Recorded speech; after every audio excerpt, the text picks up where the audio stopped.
This is Michael Popok, Legal AF. Well, when Donald Trump's not offering a job to the criminal court judge that dismissed the indictment against him in Mar-a-Lago, he's trying to bolster and support her decision to dismiss that indictment with a new filing before the 11th Circuit Court of Appeal. It's been quite a week for all things Judge Cannon down in Mar-a-Lago, or the federal court in Southern District, about the Mar-a-Lago case. First, she gets offered a job to effectively be the Attorney General of the United States in a Trump administration because of a quote-unquote secretly, not so secretly leaked document by the presidential transition team for Donald Trump, where she was at the very tippy top as an Attorney General candidate.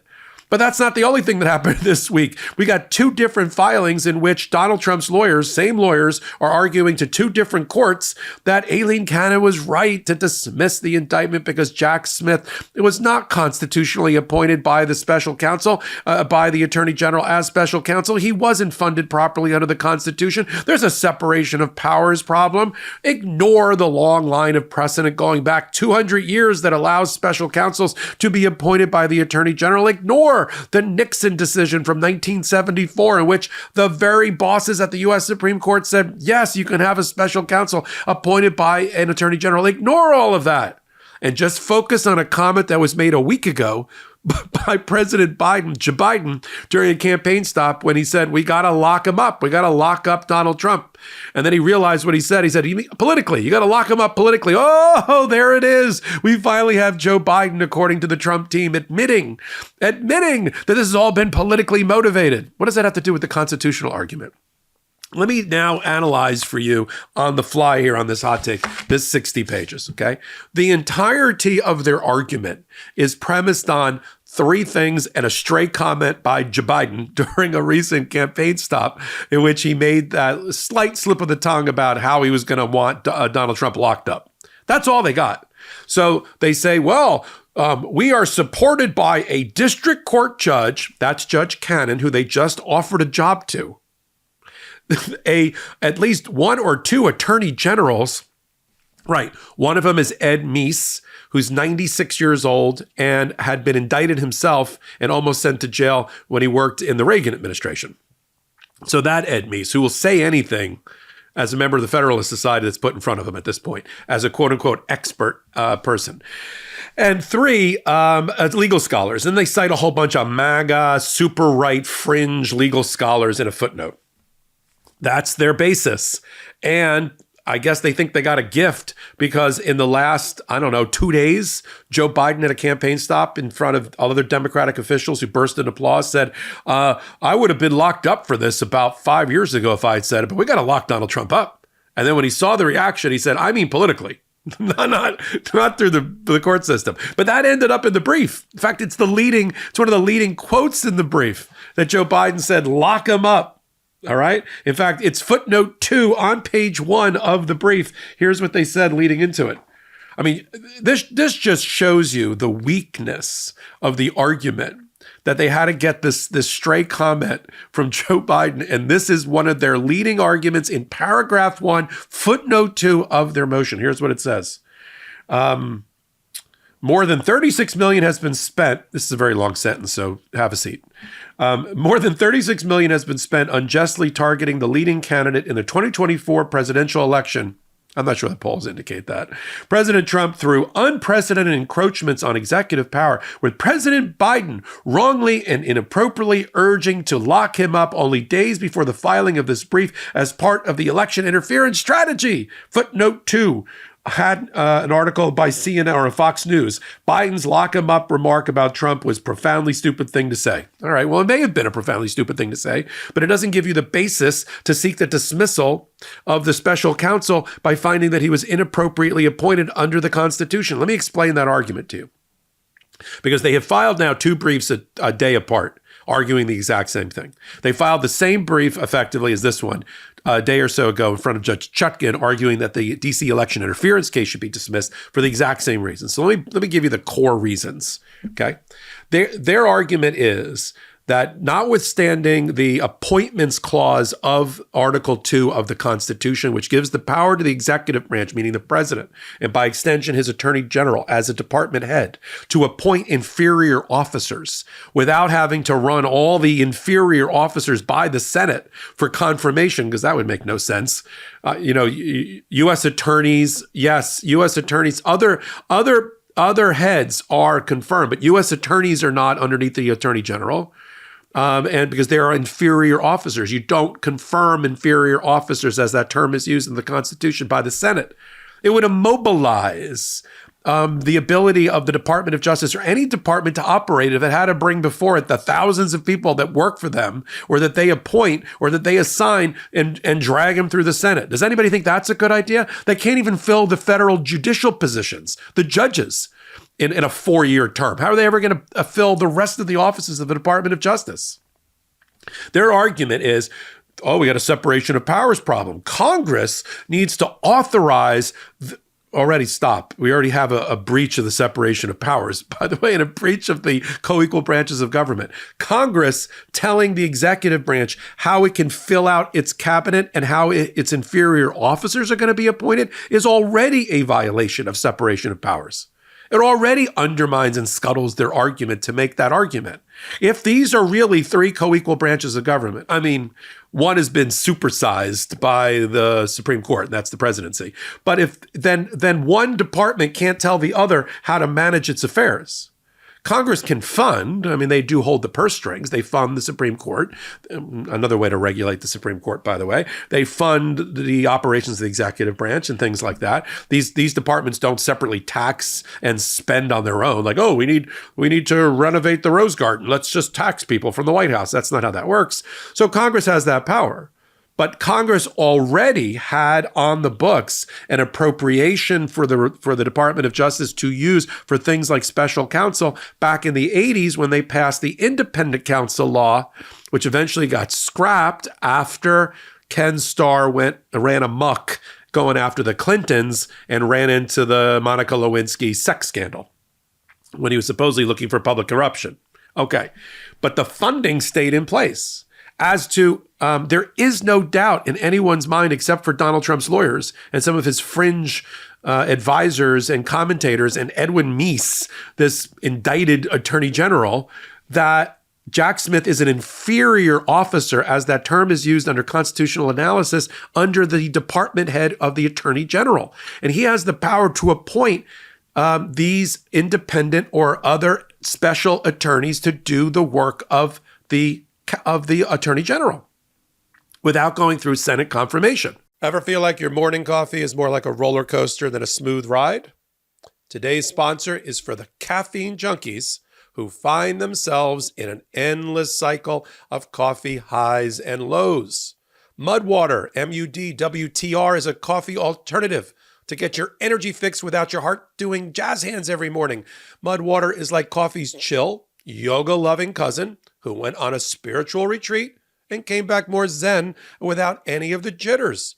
Imagine being alert and calm at the same time while not having trouble falling asleep at night. Not only does Mudwater give you that morning boost you need, but it's also packed with adaptogens, antioxidants, and all those other fancy health words that make you feel superior to your coffee drinking friends. I've been using Mudwater for a few weeks now. I gotta say, it's a game changer. The blend I received and used is the Masala Chai with lion's mane, reishi, turmeric, and Himalayan salt for a delicious iced refresher in the morning with just a hint of caffeine, or you can do it hot. My favorite part, no jitters and no crash. I felt focused and calm throughout the day and didn't have any trouble sleeping at night. I even tried it iced, like my usual cold brew, and it was fantastic.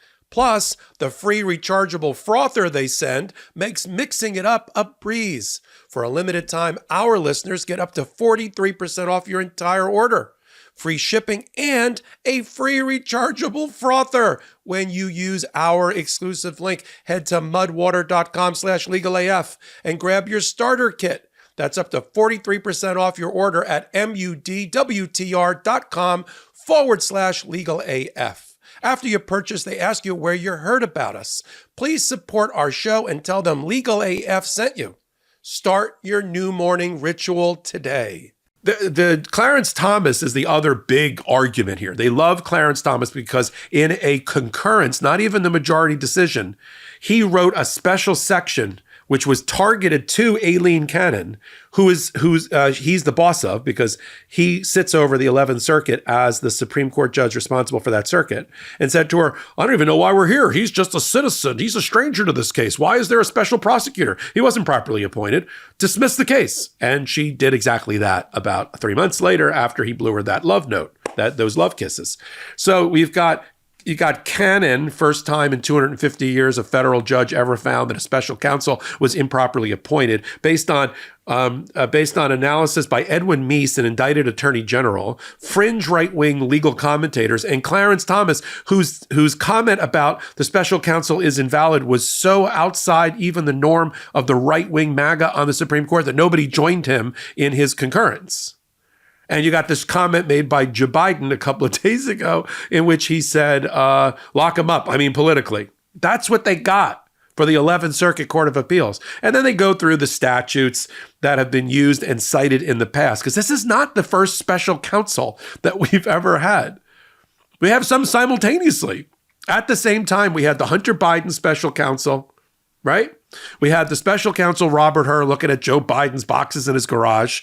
And we had special counsel, Jack Smith. So right in not even our lifetime, in the last news cycle, we had 3 special counsels operating at the same time. They're all invalid, right? Well, then because then I can ignore that piece of POS that Robert Hur wrote about Joe Biden. I'll just do that. And we should just get rid of the prosecution that happened against Hunter Biden then, right? He shouldn't have been prosecuted because special counsel's invalid. Like, which is it, man?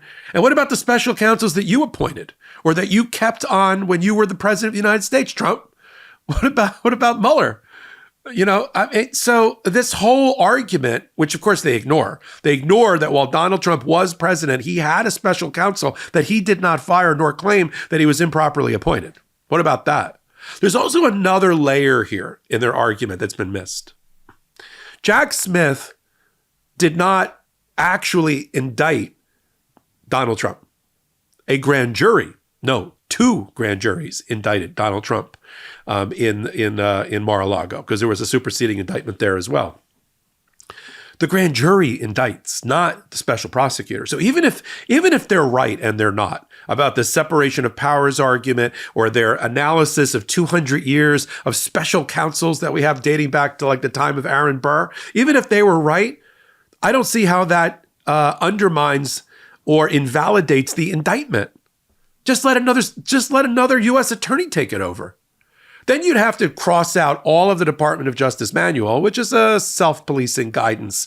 It's not really, you can't really enforce it, and just say, fine, the U.S. attorney for the District of Columbia will take over the prosecution from the special counsel, and we will go forward with the indictment that was rendered by a D.C.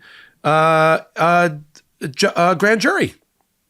Again, just because the guy gets invalidated, I don't think it invalidates necessarily the indictment underneath it. They'll argue, oh, there shouldn't have ever been one. We got to start all over again. Toss the indictment. He didn't have the power. I don't see it that way. I see it as, at worst, an improper delegation of authority by the attorney general, and then he should just take it back in-house and handle it himself, which is what we always thought he should do. Just let the main justice in D.C. handle the case. Without being special counsels, they're getting paid by the Department of Justice anyway, or turn it over to the U.S. Attorney for the District of Columbia and let him take it over. But the indictment's the indictment. There weren't like 22 Jack Smiths in the grand jury box indicting Trump. These were a fair and impartial grand jury. So that's an argument that never gets raised. Maybe we'll see it in the next brief that we get from the Department of Justice, which should be coming in after the election. Now, there hasn't been a panel selected, just a quick breakout session here on appeals process. You got an 11th Circuit sitting in Atlanta. There's about 20 judges there or so, give or take. 3 judges get randomly selected. But I would not be surprised if Chief Judge William Pryor, who takes on a lot of the Trump cases, and usually rules against Donald Trump and Aileen Cannon, doesn't step in on this case and use his Chief Justice prerogative to be the presiding judge on this matter. He just handled a case in front of with Mark Meadows. He handled a case involving Jeff Clark. He was on at least one of the panels that ruled against Aileen Cannon about her interference with the prosecution of the case pre-indictment. I see Chief Justice Pryor there. That's a good thing. If not, we'll have to see. The 11th Circuit leans a little to the right, a little center right. There's a number of Trump-appointed people in there. So we got to see who the 3-judge panel is. And then they'll make their decision after oral argument. Since they're putting this on a normal track, I don't see oral argument on this until late November, early December at best, and then a ruling in the first quarter or so of 2025. By then, of course, we'll know if Kamala Harris is Madam President-elect or not, and we'll go from there. If Donald Trump loses and this Mar-a-Lago prosecution and indictment is reinstated, which I believe it will, and the entirety of the special counsel's office is reaffirmed by the 11th Circuit, which I believe it will be, primarily because we have a 1974 U.S. Supreme Court decision involving Richard Nixon, our last criminal president, that establishes that special prosecutors and special counsels can be appointed by the Attorney General. Assuming that all goes according to Hoyle, like I think it will, then the loser will try to take a case to the United States Supreme Court. So again, as I've said before, both here on the MeidasTouch Network and on Legal AF, the YouTube channel, on a new show we have called Unprecedented, talking weekly about the Supreme Court. The Supreme Court is going to be involved again, whether we like it or not, in voter issues, voter registration issues, voting certification issues, and all things about Donald Trump and his prosecutions in 2025. And we'll be reporting on them both here on the MeidasTouch Network and on Legal AF. So until my next reporting, I'm Michael Popok, and I'm here on Legal AF and the MeidasTouch Network. In collaboration with the MeidasTouch Network, we just launched the Legal AF YouTube channel. Help us build this pro-democracy channel where I'll be curating the top stories at the intersection of law and politics. Go to YouTube now and free subscribe at Legal AF MTN. That's at Legal AF MTN.